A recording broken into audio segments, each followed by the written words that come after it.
सभी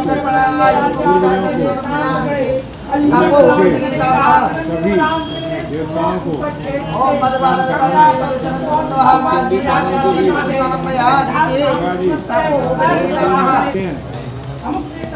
हमारे किए हुए कार्य को सफल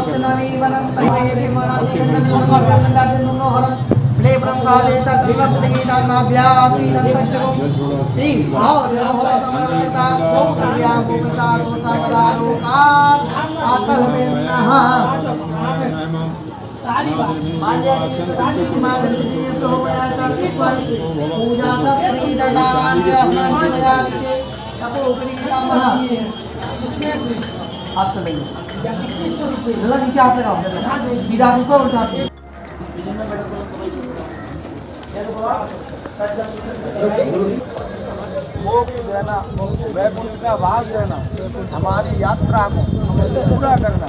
बोलो गंगा माता की जय। आज गुरु जी साहब कहीं कहते थे पिताजी से काका जी।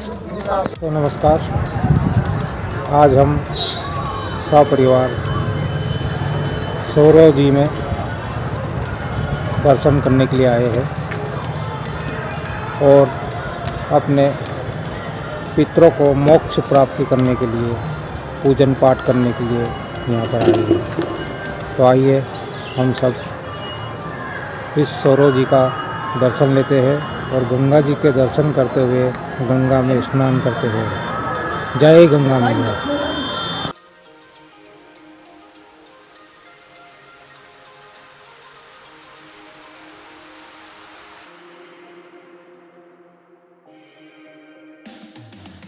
ये जो सौरम जी का घाट है, जी जी, यहाँ पर जनता किस उद्देश्य से और क्या करने आती है?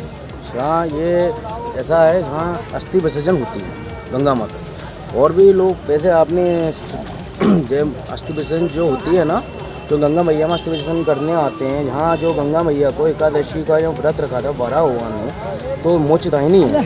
तो जो बहुत पुराना तीर्थ है, तो सबसे अधिक पुराना तीर्थ ये सोरम जी है। हरपति गंगा के नाम से है सोरम जी, जिला कासगंज तुम्हारा, और ये उत्तर प्रदेश में स्थापित है। इसके बाद में जो 12 हुआ ने ये अपना स्नान किया था यहाँ पे, तो उन्होंने इनको वरदान दिया था, जो आप यहाँ पर कोई अस्थि भी विसर्जन करेगा, यहाँ अस्थि जो विसर्जन करेगा वो 3 दिन में बालू रूप में जन्ममग्न हो जाएंगी। और 12 भगवान का मंदिर भी है, यहाँ क्रियाक्रम भी हो रहे हैं, ये क्रियाक्रम भी हो रहे हैं यहाँ पर। और ये हरपति गंगा जी हैं, बहुत विशेषता है यहाँ। बहुत दूर दूर का यात्री भी आता है, काफ़ी दूर दूर के यात्री आते हैं। मध्य प्रदेश, तुम्हारा महाराष्ट्र, तुम्हारा राजस्थान, उत्तर प्रदेश के तो आते ही हैं। और इनका यही रूप है, क्यों इसमें 3 दिन में अस्थि जन्ममग्न हो जाती है। सबसे पुराना तीर्थ ये सोरम जी है, और कोई तीर्थ नहीं है। सबसे पुराना तीर्थ यही है। ऐसा कोई तीर्थ नहीं है। जो हरिद्वार भी मान लो तो वहाँ अस्थि विसर्जन का है मार्ग, पर सबसे ज़्यादा वो जो प्रसिद्ध वो है वो सोरम जी का ही है, क्यों और कोई तीर्थ नहीं है। जहाँ अपना अस्थि को हम बालू रूप में हो जाए वो सोरम जी है। क्यों यहाँ 12 भगवान ने अपना व्रत रखा था, और जो 12 भगवान बड़ा तल लिया था उन्होंने, तो रसातल में जो पृथ्वी नाचल लेके गए थे, तो उन्होंने खुद ही वो पृथ्वी को वो अपने मुँह पे रखा था।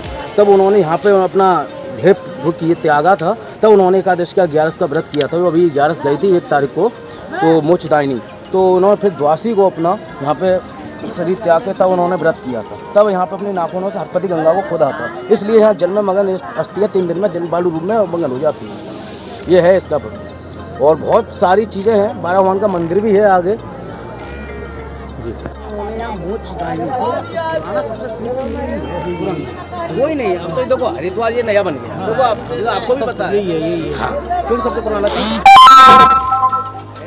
उन्होंने 12 भगवान यहाँ आए थे ऋषि भगवान, तो उन्होंने जो अवतार लिया था, तो उनके बाद में यहाँ पर जो यहाँ पर आए थे, तो उन्होंने अपना शरीर जहाँ पर व्रत तो 11 का व्रत रखा था, द्वासी को अपना उन्होंने सभी किया। तब माता इन्होंने कहा कि मेरे को क्या वरदान 12 हुआ, विष्णु भगवान हाँ, जो नक्षत्र था ना वो रसातल में ले गया था, कौन जाए वो उसमें, तो जब तो रखा था, क्योंकि कोई जा ही नहीं सकता, देवता सब घबरा के कौन जाएगा अब इसमें। तो तब उन्होंने वो निकाल के लेके आए थे पृथ्वी को, अपनी कूट पे यहाँ रखा था उन्होंने पृथ्वी को।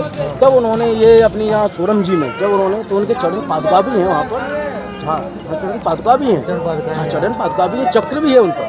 तो उन्होंने फिर यहाँ उनको गंगा मैया को वरदान दिया, तो आप सब जब जो के भी व्यक्ति आएगा, हारी या परेशानी कैसा भी आएगा, वो मोक्ष दाहिने आपकी जो आपके अस्थि नाम करेगा वो मोक्ष के लिए प्राप्त होगी। क्यों यहाँ जो अस्थि होती है ना, वो 3 दिन में बालू रूप में मगन हो जाती है, बिल्कुल कोई बालू रूप। ऐसा कोई तीर्थ नहीं है जहाँ अस्थि पड़े। हरिद्वार में क्या है, निकालना पड़ता है। देखो हम कोई भी नहीं कह रहे, इतिहास है पुराना, बहुत सारे अधिकारी भी आए, आप भी नो मानो, इसकी रहस्य चल रहा है। तुमने रहस्य टीवी पर भी देखा होगा, रहस्य चल रहा है, क्योंकि इसका मैटर क्या है, क्योंकि जो अस्थियां हैं जो जन्म मगन हो कैसे रही हैं, बालू रूप हो कैसे रही है, वरना इतनी भर जाता अब तक तो अरे पहाड़ बन जाते। राजस्थान, मध्य प्रदेश, महाराष्ट्र, यार कहाँ से व्यक्ति आ रहा है, इसमें अस्थि डाल रहा है, और 3 दिन में बालू रूप में हो जाती है। डीएम साहब आए थे, तो उन्होंने कहा कि मेरे को विश्वास नहीं है, तब उन्होंने गंगा जल लेके गए थे। अब तो वो गंगा मैया है हमारी, तो उन्होंने रखी, 3 दिन में वो बालू रूप में हो गई। अब यही वैज्ञानिक सोच रहे हैं कि सोरम जी में ऐसा है क्या कि इतनी जल्दी से बालू रूप में हो क्या रहा है, तो इसका रहस्य चल रहा है। आप देखना डीडी नेशनल पे भी आता है, बहुत काफी वो चल रही है। तो इनका ये रूप है, तो वो भगवान की नगरी है, 12 भगवान की नगरी है, वहाँ तो ये है। और जहाँ तुलसीदास जी का ही जन्म यहाँ पर हुआ था, और उनकी जो वेदकापुरी बदरिया है वो उनकी ससुराल है, और वेदकापुरी बदरिया है। इससे आगे ये तुम्हारा नरहरिदास जी का उनका गुरु नरहरिदास जी, उनकी वो यहाँ पाठशाला है उधर, वहाँ पे वो पढ़ने जाते थे तुलसीदास जी। हाँ अब देखो, अब रिले तो अब जो मंगलवार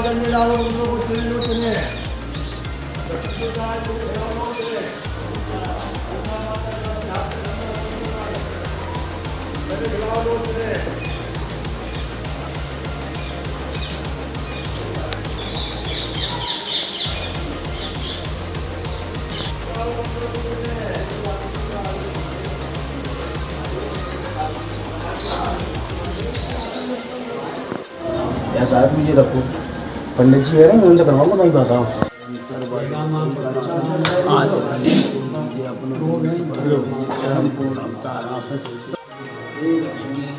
मेरा नाम आचार्य नरेश त्रिगुणात, वरा मंदिर सोरो शुक्र क्षेत्र प्रधान। ओम जय गंगे ओम जय वरा, यही मोक्ष का है द्वारा। ये भगवान वरा का मोक्ष स्थल है, इसको अपन शुक्र क्षेत्र के नाम से जानते हैं, और सोरो धाम से, क्योंकि भगवान वराह ने जब विष्णु भगवान ने जब वराह रूप धारण किया, तो वराह रूप धारण इस पृथ्वी को उद्धार के लिए किया, क्योंकि पृथ्वी को हिरण्याक्ष नाम का राक्षस रसतल में ले गया था।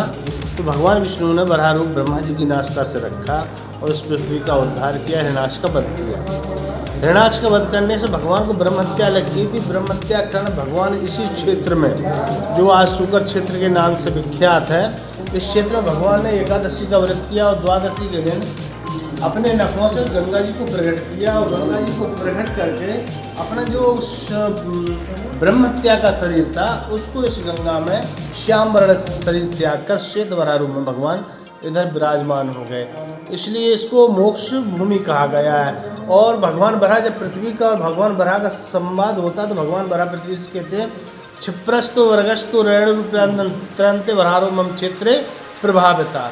हे देवी, जो भी मनुष्य अपने पितृगणों की अस्थियों को मेरे वराहकुंड में विसर्जन करता है, वो 3 दिन में रेणु रूप प्रजाएं, यानी 72 घंटे के अंदर इस जल में विलीन हो जाती हैं।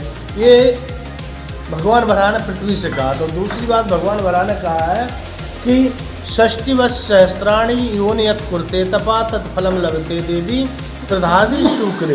मतलब अन्य तीर्थों में 60,000 वर्ष तक आप यज्ञ जप होम दान पुण्य करते हो, आप शुक्र क्षेत्र में एक आधा पहर मतलब 1.5 घंटे आप कोई जाप करते हो तो उसको 60,000 वर्ष का फल प्राप्ति होती है।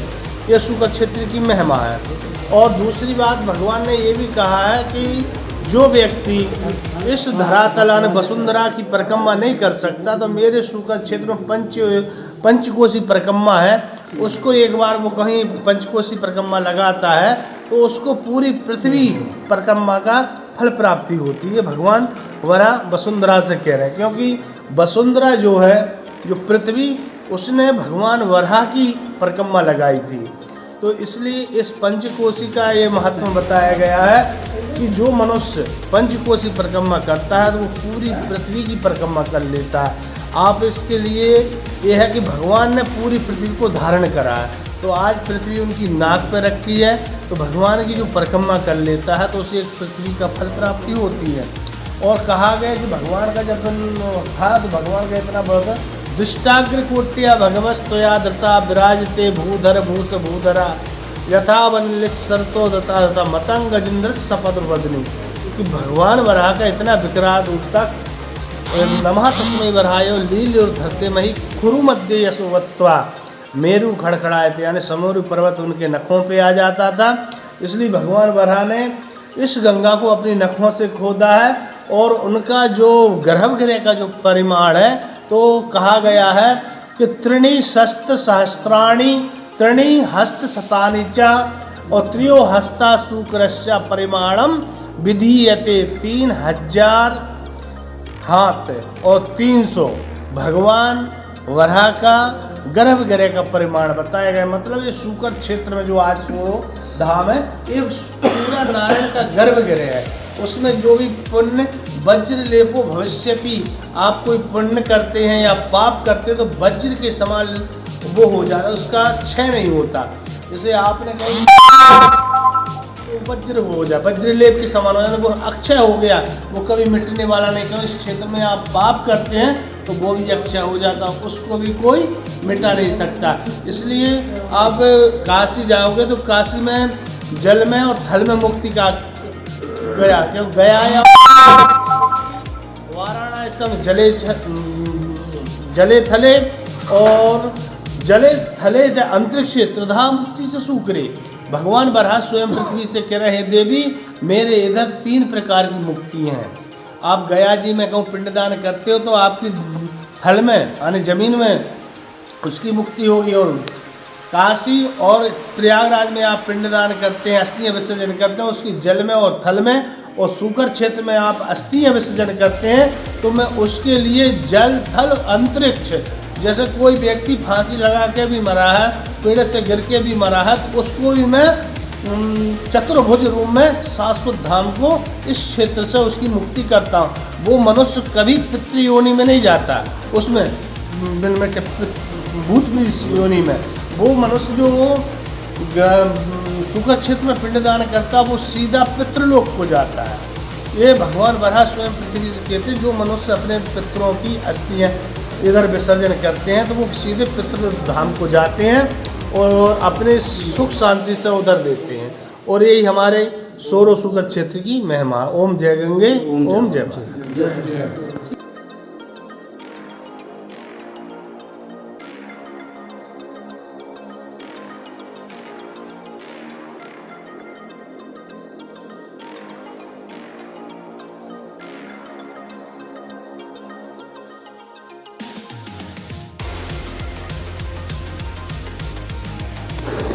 दोस्तों, यह गंगा माता का मंदिर है। यहाँ पर पंचकोशी परिक्रमा भी लगाई जाती है और इस घाट पर अन्य एवं विभिन्न तरह के मंदिर स्थापित है। यहाँ जनता परिक्रमा के साथ साथ मंदिरों के दर्शन एवं पूजा पाठ भी करती जाती है। दोस्तों, इस घाट पर, गंगा जी के घाट पर जो भी मंदिर बने हुए हैं ये सब पुजारियों द्वारा बनाए गए हैं और अपने यजमानों को बुलाकर यहाँ पर उनसे पूजन पाठ करवाते हैं। पितरों की मोक्ष प्राप्ति हेतु पूजन करते हैं एवं उनकी आत्मा शांति के लिए हवन और पूजन किया जाता है। दोस्तों, यहाँ का बहुत ही खूबसूरत नज़ारा आप देख रहे हैं। इस घाट पर बहुत बढ़िया तरीके से डिजाइन की गई है और मंदिरों की डिजाइन बहुत अति सुंदर है एवं सभी तरह की बनावट बहुत प्यारी लग रही है, बहुत सुनहरी लग रही है। दोस्तों, यहाँ पर आकर हम बहुत आनंदित हुए, बहुत अच्छा लगा। यहाँ के लोगों का व्यवहार बहुत अच्छा लगा एवं यहाँ पर जो भी व्यापारीगण और आम जनता का व्यवहार बहुत अच्छा रहा। हमने सबसे मिले और सबसे बातचीत की, हमें बहुत आनंद का अनुभव हुआ। दोस्तों देखिए, घाट पर कई तरह की बनावट के साथ यहाँ पर सारी चीज़ें बनी हुई है। दोस्तों, हम नाव में बैठकर इस नज़ारे का आनंद उठा रहे हैं एवं नाव में बैठकर अन्य चीज़ों को निहारते हुए हम दर्शन कर रहे हैं और हम देख रहे हैं और अपने मोबाइल के कैमरों में उनको शूट करके सजो रहे हैं। दोस्तों, आप देखिए कितना अच्छा मौसम है और कितना अच्छा लग रहा है। दोस्तों, हम यहाँ पर आए हैं, आप सब भी ज़रूर आइए और दर्शन लाभ लीजिए एवं अपने पितरों की मोक्ष प्राप्ति के लिए आप ज़रूर आइए दोस्तों, ताकि आपके पितृ, आपके पूर्वज को मोक्ष मिल सके। धन्यवाद दोस्तों, धन्यवाद।